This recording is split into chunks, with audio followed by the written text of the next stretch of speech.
Saudi Arabia. Sa ganito ngang trabaho, kailangan matuto ka sa art. Dahil walang proper training dito pagdating mo sa Saudi. At ang order na ng customer natin ngayong araw ay asapi plain with new KMG mamol.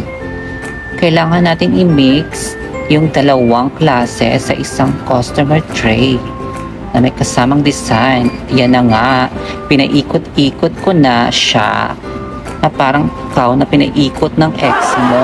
Charot! At ito nga ang madalas hinahanap-hanap ng mga customer namin dito, itong asapi plain at new KMG. Sana all hinahanap. At hindi mawawala ang pustok powder. At ito na nga ang ating finished product.